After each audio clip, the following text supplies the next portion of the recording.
you're given, that's how we live it. Don't be mad at the system, it's simply how we've existed. I hear a lot of people talking like they politicians and choose to be an accountant because it's safe in a business.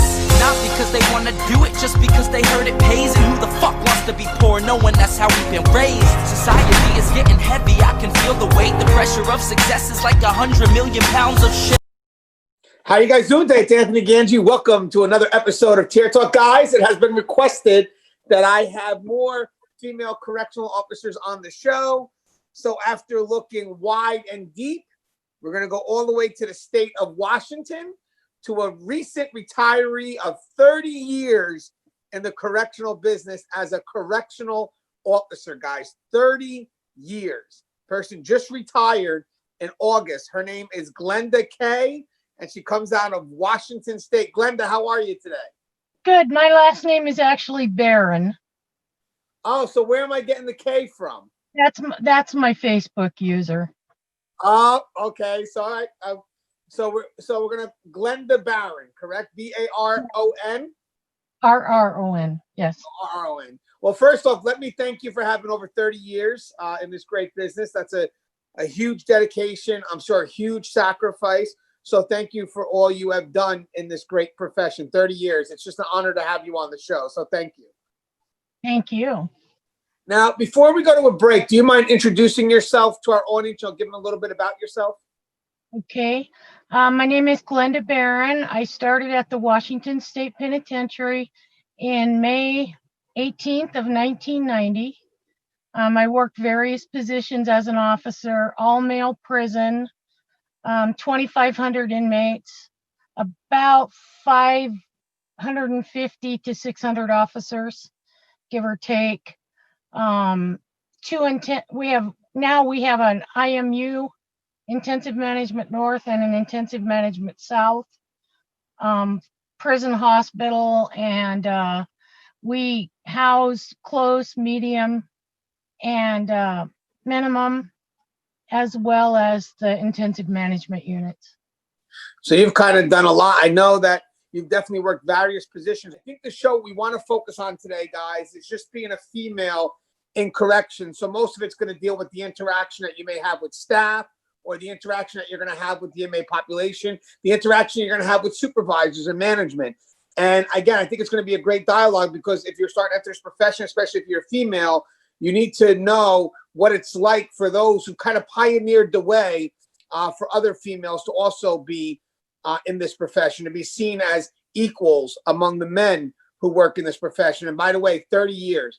I mean, I know a lot of people that couldn't make it a second. So to make it 30 years says a lot about who you are and just the amount of courage and heart that you have. So again, thank you. Now, guys, we're going to go to our sponsor. When we come back, we're going to meet Glenda Kaye and just share some of her experiences working in corrections over the last 30 years. Now, guys, if you haven't, the show Tier Talks to you, brave men and women that work in corrections. So please subscribe, interact, engage, comment, hit that bell. Bell's going to notify you every time I post a video. We're going to go to our sponsor. We come back. We're going to meet Glenda Barron. Glenda Barron. Barron. Sorry. I know her as Glenda Kaye. You know, so we go back to it. I know her as Glenda Kaye. I stand by, guys. I wanted to attend a university that had an intelligence program. I wanted to look at problems different. I wanted to increase my critical thinking abilities. AMU offered those avenues to expand. Obtaining your degree as an adult, you're actually paying yourself and investing in yourself. You can't put a dollar on it, it's priceless. It's something that can never be taken away from you. American Military University. Learn from the leader. Guys, inmate manipulation is a course that is highly needed. It's the process that's so slow moving and subtle that you don't realize it's happening. When inmates choose to manipulate, they manipulate our need to react. Situational awareness and insight is going to save your career. It's going to save you from doing foolish things. Listen to your gut. So the more insight we have, the more we can recognize what isn't so overt, and we can correct our behavior before we fall into a trap that we can't get out of. If you allow an inmate to pull you out of your prescribed role, you are opening up a door for a host of problems. Inmate Manipulation, the psychology behind inmate manipulation. Available now. Link in description. All right, and we're back. Okay, Glenn, this is just going to be pretty fun because in the last 30 years, I'm sure that you've seen corrections change a lot, right? So what are some of the things that you've seen change in the course of that 30 years? So when I started in 1990, there were probably less than 50 women working for the Department of Corrections at the state penitentiary. And I didn't add before that we did have the only death chamber in the state. And so it was a little bit intimidating, but when I hired on, they told us to keep our mouths shut, don't call in sick ever, for at least a year or we'd lose our jobs. And we did not all carry radios. I started in medium security. That was my first duty. And so it was like being on a college campus, and the inmates were just everywhere. I mean, it was just second nature for me to be in the middle of approximately 1,250 inmates on a daily basis. Sometimes I'd find myself escorting inmates to different places. No radio, no communication. We didn't carry pepper spray in those days. We just didn't have anything. And we had very tough supervisors in those days. Boy, they didn't take a lot of problems from staff. Now that seems like that's all they deal with. But in those days, if the lieutenant barked, you jumped. And I loved the lieutenants. We had great lieutenants who were on top of things. They backed their staff. They were wonderful, other than they were pretty brusque. Now it seems like we're more in a mode where the inmates are always right, where in those days the inmates were very seldom ever right. And I learned really quickly in the beginning that if an inmate disobeyed a direct order, that was my first question. Are you disobeying a direct order? And I learned the words lock up really quickly. And that seemed to help a great deal with managing the population. However, that's not real well looked upon in this day and age. They would prefer that we engage them verbally, and I'm quite good with that. I treat inmates with the same respect I'd give to a stranger on the street, and that seems to have stood me in good stead. I don't generally swear at them, and I never did go there. And so, but the change is now the inmates just don't seem to have a conscience. In those days, it was much easier to reason with them and find common ground and solve issues. And in this day and age, that's not always possible. Let me ask a question. As a female, how did the inmate population take you? You know, in the early 90s, they were respectful. We always had those few that would try to buck the system. But basically, they had mothers, sisters, wives, girlfriends. And so they afforded us a fair amount of respect. Now, what about your peers? What about the officers and the supervisors? When I first started there, I remember one time a sergeant telling me to get in the booth because they had to go do a use of force and they didn't want me in the middle of it. I mean, they were kind of protective of the females. And I found out really quickly not to, I'd tell the guys, please don't open the door for me, because if you're worried about opening a door for me, if we're responding to an emergency, that may not be safe for you or I.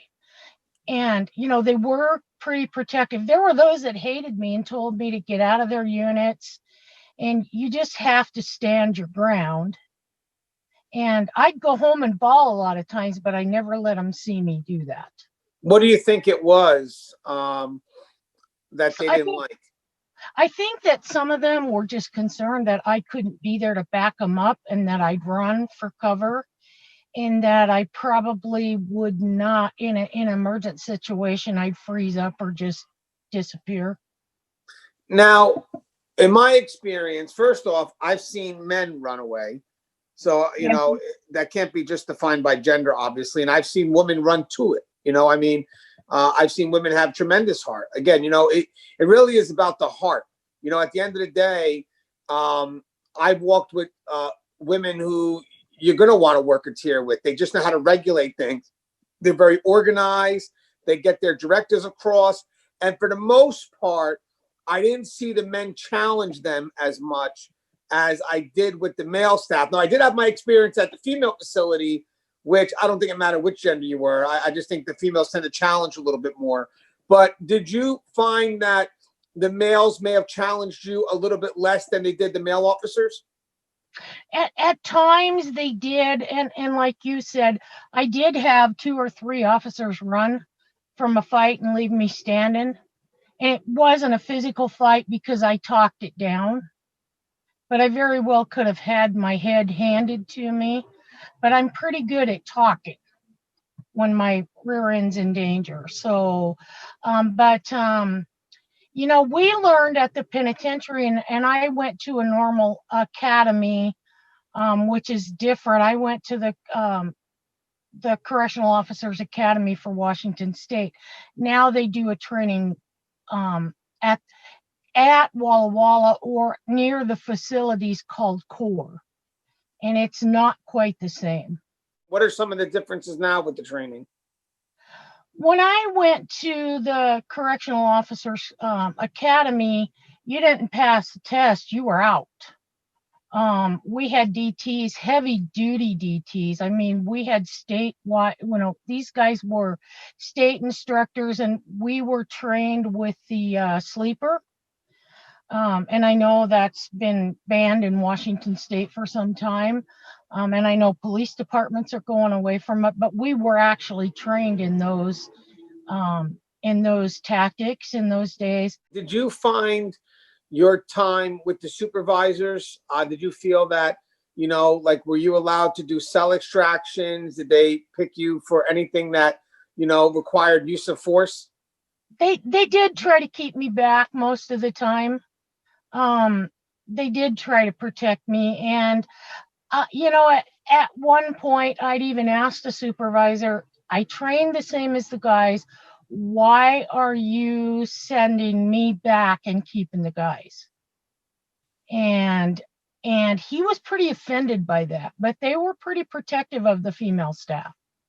However, I can remember one night, there were 4 women on the shift, and it was a night shift, and we had a well-known inmate who liked to fight, and he was in the mental health floor at the hospital. And I knew the inmate pretty well from his time at Medium. He used to cycle from Medium to close to IMU and then back around, and he cycled fairly regularly. And the lieutenant called me and said, I need you, come on. So he pulled all 4 women on shift, and there were only 4 of us. And the male response and movement officers were standing up by the elevator where they could not be seen by him. And he sent us down in front of the cell, and the inmate addressed me by name and said, how you doing? And I said, I'm fine. I came to see what's going on with you because you seem to be having some difficulties. Well, I was probably the senior female that night, and I'd only been there a couple years. And so I dialogued with the guy. Well, I talked him out of the cell and got him to cuff up for me. But in the meantime, he's telling the lieutenant to get the guys. Where are the guys? I want to fight the guys.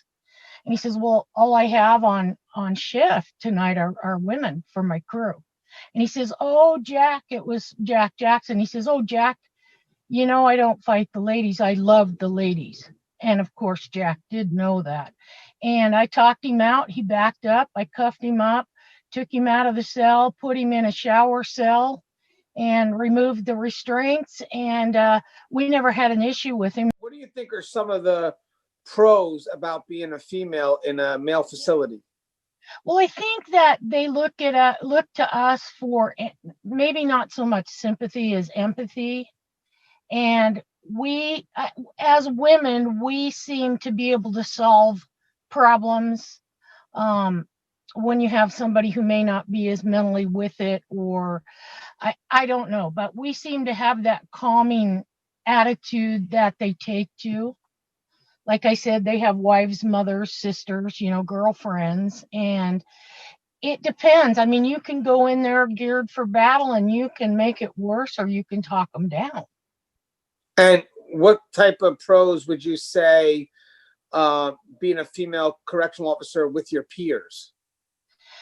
That's a tough one, because as I aged through corrections, I did pretty well. I had a pretty good reputation with the guys as far as knowing that I would step up and do my job, and that I wasn't one to turn from a fight or run away.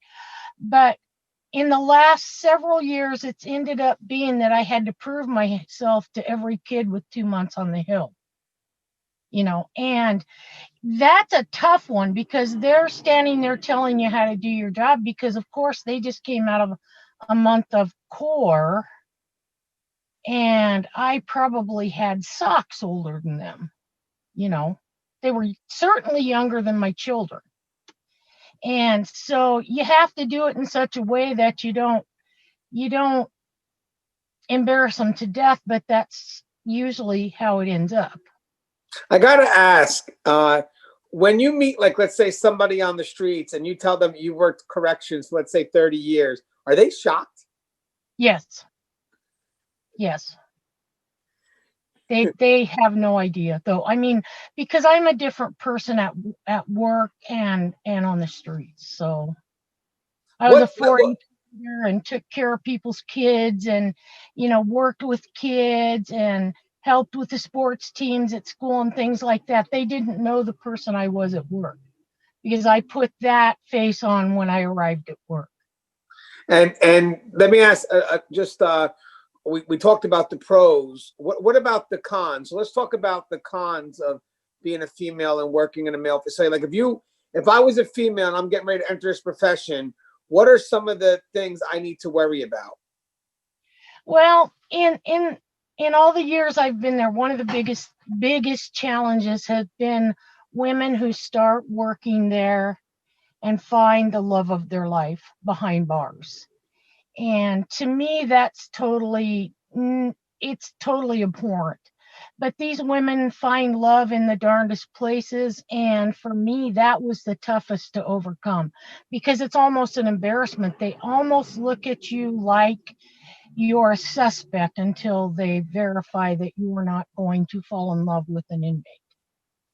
Oh, so you're saying staff, they kind of don't know if they can trust you or not until they get kind of like a vibe of how your interaction is with the inmate population. I would say that's almost similar to how it is to be a male in a female facility. Absolutely. Obviously you got that level of scrutiny because, maybe you guys are a little bit too close. So let me ask you a question. With, not that they're breaking any rules, but if you saw some males interacting with a male inmate, would that interaction be different than what you would be expected to do during an interaction? I don't know that it would be different. However, some of the men were, if I had an inmate that was in my face and I had to become a little more assertive, they weren't comfortable with that because they were afraid I was going to escalate the situation. And I had to be very careful not to give that vibe off that I was trying to escalate. But by the same token, any unit I worked in, I was right there in the middle of just about everything with the guys. And they got comfortable with the fact that I was going to interact with them and help with situations. Does that also affect the dynamic? Like, I know they say guys will be guys. So did you feel like, let's say, maybe at a party or you're hanging out in a break area, maybe they stopped joking? No, not with me, because I could give as good as I got. And I think I never swore at inmates, but I could be as offensive as any guy. And I have the vocabulary of a sailor, or probably worse than a sailor. And so I did that on purpose to make them comfortable. You have to toughen up and and be one of the guys. I mean, that's just all there is to it. And if you're expecting them to hold doors for you or sweet talk you or be all nice, it's not going to happen usually. But it's a men's prison, and that's where my mindset is. In fact, I told a little gal one time, she was telling me how she expected this and expected the doors to be open and them to treat her as a lady. And I said, honey, you're in the wrong place. This is a male prison. I said, you are here to work like the guys. And if you are expecting those things, you're in the wrong profession. Now, would you say the 30 years, is there anything you would have done differently in the 30 years? Like, what would you tell your rookie self right now? I wouldn't have been as outspoken, maybe because management was pretty suspicious of that. I spent 12 years as a shop steward, and I was a go-getter, and I didn't even back down. In fact, the superintendent, Morgan, said to me at one time, you know, for your own self-growth, you might consider toning it down a bit. And he said, maybe not throw so many people under the bus. And I said, well, if I'm driving the bus and they fall in front of it or jump in front of it, don't expect me to stop. I'm too honest, okay? And I'm too blunt, and I tell it like it is, and some people just are not prepared to handle that. Well, obviously, again, Glenda, thank you. You had 30 years on the job. That's amazing. For people that question the heart of a female, right here it is. Glenda, 30 years surviving in a male facility at all levels, dealing with probably issues between inmates and staff, just to kind of get yourself accepted, if you will, both sides of the coin. But again, it's just a tremendous honor. Would you like to say anything in closing? I would say to these new women that if they don't buy your groceries, they don't pay your rent, and you don't have to sleep with them at night, you don't owe them anything, and they can't judge you, and don't let them put you in your place. You have to hold your own. And if you have to cry, go home and do it. But don't ever let them see you do it. You know, that's my best advice, is to stand up for yourself, because it took me about 20 years to do that. And when I stood up for myself, they all backed off and the pressure was much less. It's great advice. And I think, well, obviously we'll have you on again when we have the panel, so we can really have some good developed discussions. But this is just to get it out there, let people know that we have some females that are also in this profession, you know, dedication, service, just unmatched. So again, Glenda, thank you for coming on. As always, guys, the show is Tier Talk. If you haven't, please subscribe, interact, engage, comment, hit that bell. Bell's going to notify you every time I post a video. Stay safe.